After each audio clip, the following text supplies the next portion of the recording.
tere, teen jälle ühe video ja mõne teemaks on siis stabiilsus ja kuidas teatud stabiilsus hakkab pärssima arengut ja kuidas eksisteerib siis kõrgem ja parem energia kui siis see halb stabiilsus. Ja ma räägin sellest,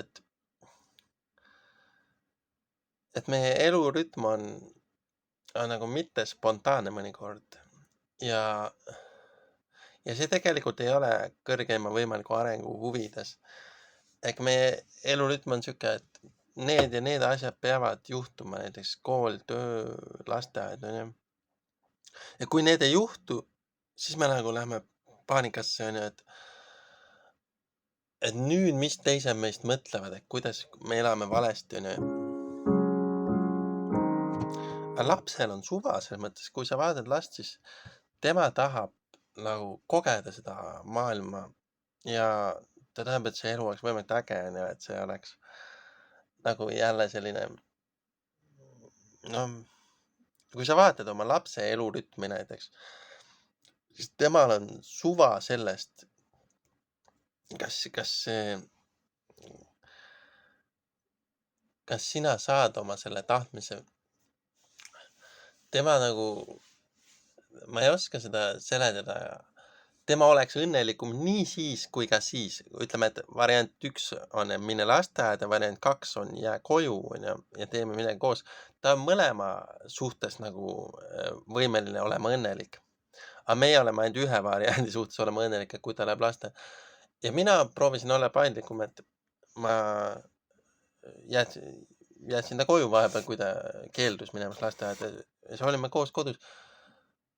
Ja neil on mingi hästi hea klapp tekib, onju. Aga me saame siukse surve kohe, et seda ei tohi juhtuda, onju, et ta jääb kõrvale elust ja et ta ei suhtle õigete inimestega piisavalt palju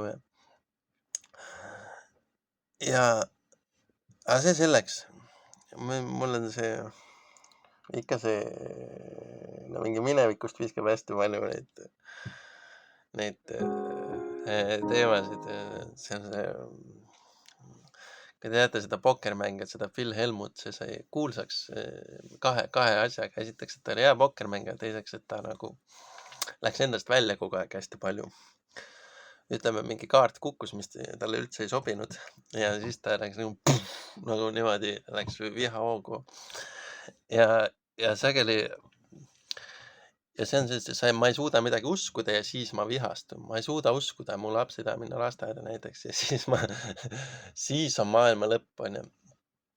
Ja see on nagu, et kui mina ütlen, et mis siis, kui kogu see süsteem ei ole tõsi, onju, kogu see tööl käimine, kogu see lasteaed, kõik need koolid, kui meil on tegelikult luba elada ükskõik kuidas, nagu ma mõtlen heas mõttes ükskõik kuidas, et Jumal ei taha meile paha, vaid Jumal lubab meil elada nii nagu meil on hea, onju. Aga kui ma seda ütleksin, siis see oleks nagu, aga peab olema see kool, töö, lasteaed, onju, ja need kõik. Ja aga tegelikult on tõsi, et ei pea need olema, et see on nagu sihuke, võib see olla. Et see on, seda ei suudeta uskuda, onju. Ja siis on see moment nagu, et ja karjumine, et mida sa just nagu tegid või et see uskmatuse maailmavaatest, et ma ei suuda midagi uskuda ja sellest see maailmavaade ja sellest nagu see blow up või see endast väljaminek, et see on tegelikult hästi sihuke hästi humoorikas jah. Et kui sa vaatad nagu valgustunud ringkondasid või need, kes on läbi taimetoidu ja meditatsiooni siis saavutanud vaimse valgustuse, siis seal on see suur nali on see, et need, kes ei ole valgustunud, need ei suuda uskuda midagi, onju, ja neil on see flow up, onju, mis on siis valgustuse lähedane, aga negatiivne, et mitte see valgustus klikkad, nüüd sa said aru, on ju, et positiivne ja negatiivne on nagu koos ja ja et sa saad aru, et ei ole enam seda vastuolu sinu sees, on ju, see on see valgustushetk. Aga on ka palju on siin maailmas tundub ka negatiivse versiooni sellest, et liikluses auto jookseb kokku või mingid siuksed hetked, on ju, kuhu me sugugi ei tahaks sattuda, on ju. Ja siis ma ei oska üldse peaaegu autoga sõita, aga siis pidin sõitma oma perele järgi ja siis võtsin mingi vale rea, sõitsin valesti, siis mulle helistas samal ajal elukaaslane, siis see telefon hangus veel keset liiklust. Nii et ükski nupp ei töötanud telefonil ja ma ei oska ilma kaardita sõita linnas. Ja siis ma pidin sõitma kuhugi parklasse, aga see oli just naljakas, kuidas see hetk võib olla ka hästi nagu negatiivne see. Noh, et auto on siuke tehnoloogiline vahend, kus me sugugi ei peaks olema tegelikult, on ju. Ja siis need erinevaid see rõõmsa valgustushetke asemel on siis olemas ka erinevaid negatiivseid versioone sellest valgustusest ja see on suur nali siis valgustunud ringkondades. Aga ma ei saa ju öelda inimesele, et hakka taimetoitlaseks, hakka mediteerima, et see tuleb tegelikult, see number 1 on siis eelmistest eludest kuhjunud karma.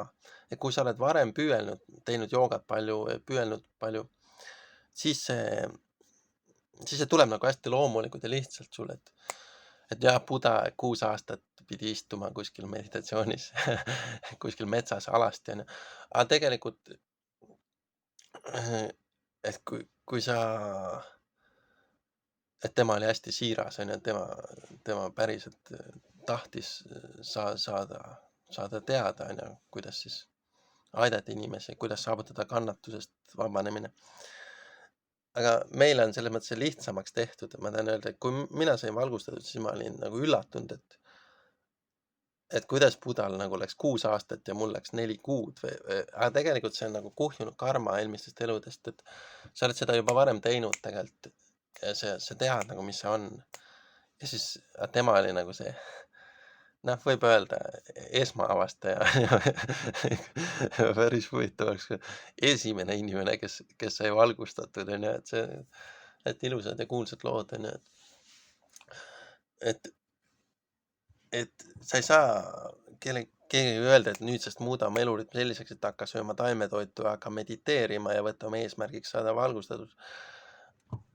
Aga need, kes on seda varem teinud eelmistes eludes, neil see nagu juhtub lausa, et sa nagu liigud selle poole kogu aeg, et see on su elu ülesanne lausa või midagi sellist. Et sa pead nagu läbi selle portaali minema või. Et noh, et piiblis või selles Bhagavad Gitas on kirjas, et inimesi, kes on tegelenud eelmistes elus joogaga, et teda tõmbab selles elus jooga poole nagu magnet.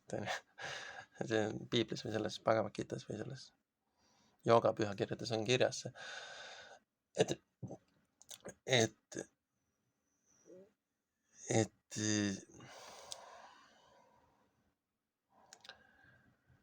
Et see on nagu see, mida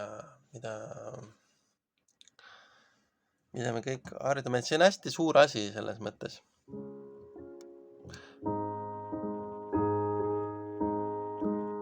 Et kui me vaatame seda maailma, siis see maailm on täis kannatusi, see maailm on täis hästi suuri kannatusi ja see on väga tõsine asi. Inimesed kannatavad väga suuri kannatusi selles maailmas. Erinevatel põhjustel. Ja et kuidas neid aidata ja kõik see on hästi tõsine ja suur asi. Ja valgustus on hästi suur asi, kes ei ole nagu, sa ei saa seda eitada, nagu see üleminek sellest ühest teadvast seisundist teise, see on hästi suur asi iga inimese jaoks. See on nagu fakt. Jumal on selle niimoodi loonud. Et sa näed maailma täiesti ühtemoodi ja siis sa näed maailma täiesti teistmoodi. Aga selleks selleks sa pead siis, see püüdlus peab olema siiras ja just lugesin Bhagavad Gitast või kuskilt nendest Hare Krishna templi raamatutest, et Jumal näeb, kui su püüdlus on siiras ja siis ta saadab selle guru sulle juurde kohe. Ja siis sul tekib see guruga side ja siis sa sealt saad selle valgustuse.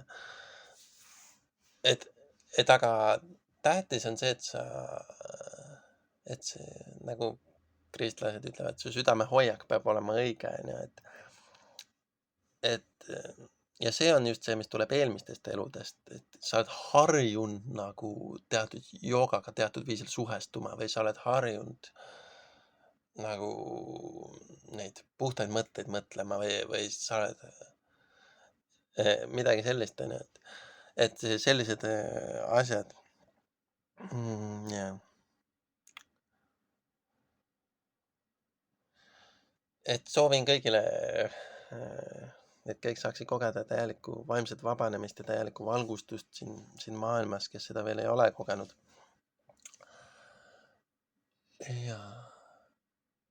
Ja palju on kannatusi siin maailmas ja see on väga tõsine asi ja see tahab nagu ära tappa, see on nii ränk ja väsitav ja hull ja kurb on see olukord, et meil on nii palju kannatusi siin maailmas, onju. Aga eksisteerib siis see tee sellest kannatusest välja ja see on see tee, mida Buda siis kirjeldas.